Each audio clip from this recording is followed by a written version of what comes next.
জীবনে একটা কথা মনে রেখো, যার হাতে কিছু নেই তার হাতে সময় আছে, আর এটা আসলে সব থেকে বড় সম্পদ। অতীত চলে গেছে, তাই এটা নিয়ে চিন্তা করে লাভ নেই। ভবিষ্যৎ নিয়েও ভেবে লাভ নেই, কারণ তা এখনো আসেনি। চিন্তা যদি করতেই হয় তাহলে বর্তমান সময় নিয়ে করুন, কারণ সেটা আপনার জন্য ভবিষ্যৎ ভালো করবে। একটা কথা মনে রেখো, আমরা যদি সময়ের যত্ন নিই তাহলে সময় আমাদের জীবনের যত্ন নেবে।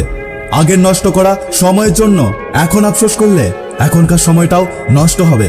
তাই আফসোস না করে নিজের কাজ করে যাও। সময়ের সত্যিকারের মূল্য দাও। প্রতিটা মুহূর্তকে দখল করো, উপভোগ করো, অলস করো না।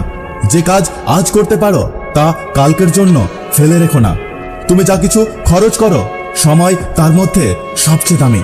তাই সময় নষ্ট করার আগে একবার ভেবে দেখো। যারা সময় ঠিকমতো ব্যবহার করতে পারে না তারাই আসলে সময়কে নিয়ে অভিযোগ করে। আমার সময় নেই, আসলে আমি করতে চাই না, এই কথাটা একটু ঘুরিয়ে বলা হয়। সময় আসবে আবার চলেও যাবে, কিন্তু যখন সে থাকবে তখন তার কাছ থেকে তুমি যা চাইবে সেটাই পাবে। সময় সমান জীবন, তাই সময় নষ্ট মানে জীবনের এক একটা অংশ নষ্ট করা। সময়কে কাজে লাগাও, জীবনের গুরুত্ব বোঝো। বেশিরভাগ মানুষ সমস্যা নিয়ে অভিযোগ করেই বেশি সময় নষ্ট করে, যা সত্যিকারের কাজে লাগালে সমস্যার সমাধান হয়ে যেত। সাধারণ মানুষ সময় কাটানোর চেষ্টা করে, অসাধারণ মানুষ সময়কে কাজে লাগানোর চেষ্টা করে। যে সময় হারিয়ে গেছে তাকে ফিরিয়ে আনা অসম্ভব, কিন্তু তুমি চাইলে যে সময় সামনে পড়ে আছে তাকে সুন্দর করতে পারো। অতীতের ভুল নিয়ে আফসোস করো না, তার ফিরে আসবে না।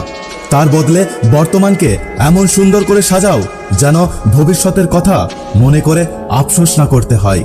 কোনো কিছুর জন্যই তোমার হাতে যথেষ্ট সময় থাকবে না।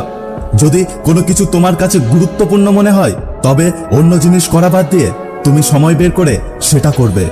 দেয়ালের দিকে তাকিয়ে সময় নষ্ট করো না, সেখানে একা একা দরজা জন্ম নেবে না। ওপাশে যেতে চাইলে দরজা বানাতে শুরু করো। ক্যালেন্ডার দেখে ধোঁকা খেও না, যে দিনগুলো তুমি কাজে লাগাও সেই দিনগুলো শুধু হিসেবে পড়ে।